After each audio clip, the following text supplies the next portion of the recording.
अब तक हमने देखा कि हीरोज ने मॉन्स्टर्स के अड्डे पर अटैक करना शुरू कर दिया था और वो अंडरग्राउंड भी आ गए थे। फ्लैशी फ्लैश अपने ट्रांसमीटर डिवाइस को देखते हुए याद करता है कि चाइल्ड एम्परर ने इन्हें बताया था कि ये अंडरग्राउंड गुफा बहुत ही बड़ी है और इन्हें अपनी लोकेशन का खुद ही ध्यान रखना होगा क्योंकि और कोई इन्हें बचाने नहीं आएगा। तभी उसके सामने कुछ मॉन्स्टर्स आ जाते हैं और बोलते हैं कि अरे तुम तो वो super fast hero flashy flash हो ना, हमें पहले से ही पता था कि तुम इस रास्ते से आने वाले हो।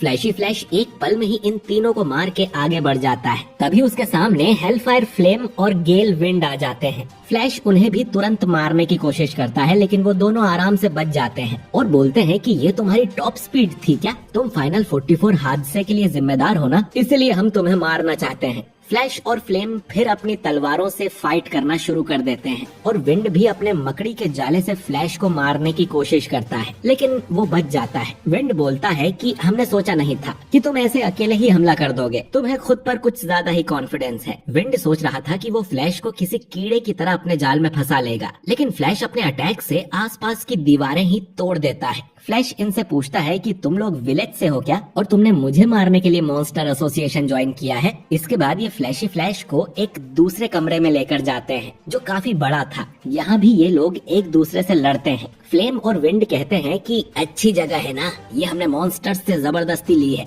हम यहाँ जितना चाहें लड़ सकते हैं। ये तीनों अब सुपर स्पीड में लड़ने लगते हैं और इस फाइट का एनिमेशन बाकी एपिसोड्स के हिसाब से तो अच्छा ही था। फ्लैश इनसे पूछता है कि तुम लोगों को किसने हायर किया है? मॉन्स्टर एसोसिएशन का खात्मा करने के बाद मैं उससे मिलने जरूर जाऊंगा। विंड कहता है कि उसका नाम है किलफिश जो कि ह्यूमन ट्रैफिकिंग का राजा है। तुम सच में उसकी माफिया आर्मी से लड़ने जाओगे? फ्लैशी फ्लैश बोलता है कि नहीं, क्योंकि उसे तो मैं पहले ही मार चुका हूँ। वो मुझे मारने के लिए हिटमैन भेजा करता था इसीलिए। विंड बोलता है कि drug lord Herod, heart collector बुलगीला, फैंटम थीफ, बैंडिट कैप्टन, उनका क्या? तो फ्लैश कहता है कि उन सबको भी मैं पहले ही मार चुका हूँ, मैं बस लोगों को बताता नहीं फिरता हूँ, इसीलिए कोई इस बारे में नहीं जानता, लेकिन मैं उन सबको मार चुका हूँ जो मेरे पीछे पड़े थे। विंड कहता है कि अरे यार, उन लोगों को तो हम मारने वाले थे तुमसे निपटने के बाद, पर चलो कोई नहीं, पर अब तुम्हें मरना होगा। विलेज के टॉप फाइटर्स हीरोज से भी ज्यादा खतरनाक होते हैं। फ्लैश बोलता है कि हर निंजा विलेज का नहीं होता है। फ्लेम कहता है कि हम गोल्डन 37 वाली जनरेशन से हैं, जिन्हें इतिहास का सबसे ताकतवर माना जाता है और उसमें से हम टॉप 2 के फाइटर्स हैं और तुम जनरेशन 44 के नंबर 1 फाइटर हो। देखते हैं तुम हमारे सामने कितनी देर तक टिक पाते हो। कुछ देर बाद फ्लैश कहता है कि जरा अपनी मॉन्स्टर पावर तो दिखाओ। पहली फाइट से ही मैं समझ गया था कि तुम हाल ही में मॉन्स्टर बने हो, तो तुम्हें अपनी टॉप स्पीड की आदत नहीं है, इसीलिए तुम मुझे इस खुली जगह में लेके आए हो, लेकिन मॉन्स्टर बनने से तुम मुझसे बेहतर नहीं हो जाओगे। ये दोनों अब अपने मॉन्स्टर वाले रूप में आ जाते हैं और इनका थ्रेट लेवल ड्रैगन था। ये लोग अब सुपर स्पीड में फ्लैश पर हमला कर देते हैं। फ्लेम एक बड़ा सा अटैक उस पर करता है लेकिन फ्लैश को कुछ नहीं होता, लेकिन फ्लैश के अटैक से फ्लेम की तलवार टूट जाती है। फ्लैश कहता है कि तुम्हारी स्पीड तो बढ़ गई लेकिन दिमाग अब भी स्लो है। स्पीड और पावर दोनों में ही फ्लैश इन पर भारी पड़ रहा था, बल्कि इन दोनों के अलावा और कोई भी मॉन्स्टर होता तो अब तक हार गया होता। फ्लैश बोलता है कि तुम्हें अब भी लगता है कि तुम मुझे मार सकते हो? फ्लेम और विंड कहते हैं कि बहुत हुआ एक निंजा की तरह लड़ना, अब हम तुमसे एक मॉन्स्टर की तरह लड़ेंगे जो कि बहुत ही ज्यादा खतरनाक होगा। अब हम अपनी मैक्सिमम स्पीड में तुम पर तब तक हमला करेंगे जब तक तुम मर नहीं जाते और तुम्हें पता चलेगा कि एक इंसान और एक मॉन्स्टर में क्या फर्क होता है। दोनों अब फ्लैश पर अटैक कर देते हैं और उसकी तलवार भी उससे दूर कर देते हैं। ये फ्लैशी पर भारी पड़ रहे थे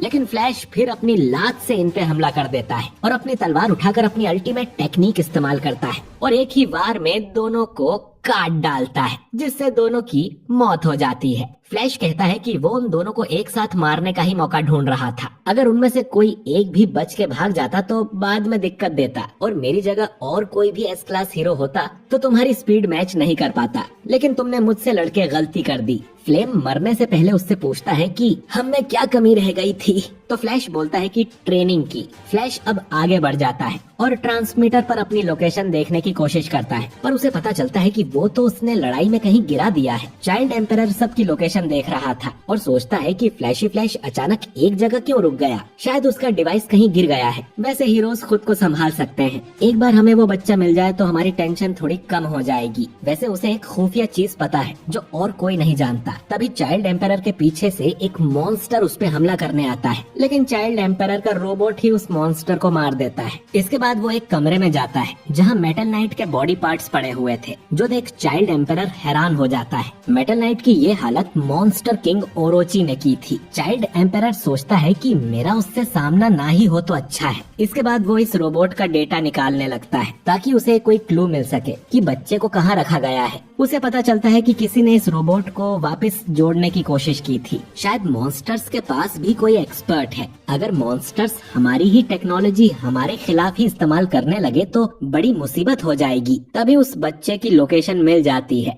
यानी मेटल नाइट ये बात शुरू से जानता था, फिर भी उसने ये बात नहीं बताई थी। चाइल्ड एम्पायर अब आगे बढ़ने लगता है, लेकिन कमरे के बाहर ही उसे फीनिक्स मैन दिखाई देता है, जिसने चाइल्ड एम्पायर के रोबोट को तोड़ दिया था। वो कहता है कि तुम यहाँ मजे करने आए थे क्या? तुम तो बच्चे हो, तुम्हें किसी चीज की चिंता नहीं होगी, लेकिन मैं बच्चों को भी नहीं छोड़ता हूँ। चाइल्ड एम्पायर पूछता है कि तुम लीडर्स में से एक हो क्या? तो फीनिक्स बोलता है कि मुझे उनके नीचे का मैनेजर समझ लो, पर मेरी इज्जत लीडर्स के जितनी ही है।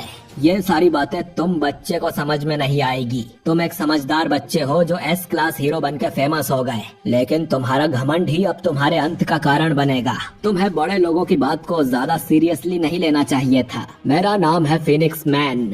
मैंने ये बर्ड कॉस्ट्यूम पहनी थी और उतार ही नहीं पाया, और कब एक मॉन्स्टर बन गया खुद को भी नहीं पता चला, और जल्द ही मैं मॉन्स्टर किंग ओरोची के जितना पावरफुल हो जाऊंगा। वो अब अपनी चोंच से चाइल्ड एम्पायर को मारने जाता है, लेकिन उसके सामने एक शील्ड थी। चाइल्ड एम्पायर कहता है कि तुम बात कर रहे थे, इतनी देर में मैंने इस शील्ड को सेट कर दिया था। ये पन्नी जितनी पतली होती है, जिसे आप अपने बैग में भी रख सकते हो। मैंने सोचा था मैं तुम्हें जिंदा अपने साथ लेके जाऊंगा, पर तुमने तो मेरा मूड खराब कर दिया। तभी उसके बैग में से कुछ हथियार निकलते हैं, जिनसे वो फीनिक्स मैन की बैंड बजा देता है। इधर वागामा की जेल के बाहर कुछ मॉन्स्टर बैठे हुए थे, और उसकी जेल के अंदर एक मेंढक उछलते हुए आता है, जो कि उसके मुंह से चिपक जाता है। तभी इस कमरे में पॉइजन गैस भर जाती है, जिसे सूंघने से सारे मॉन्स्टर्स बेहोश हो जाते हैं, और चाइल्ड एम्पायर जेल को काट कर वागामा के पास आ जाता है। वो मेंढक वाला मास्क भी उसी ने भेजा था। पर तभी जेलीफिश यहाँ आके चाइल्ड एम्पायर पे हमला कर देता है, लेकिन चाइल्ड अपनी शील्ड से खुद को बचा लेता है। इसके बाद वो अपनी लेजर वाली तलवार से जेलीफिश को काट देता है, लेकिन उसे कोई फर्क नहीं पड़ता। पॉइजन गैस का भी उस पे कोई असर नहीं हुआ था। जेलीफिश बोलता है कि तुम मेरा कुछ नहीं बिगाड़ सकते।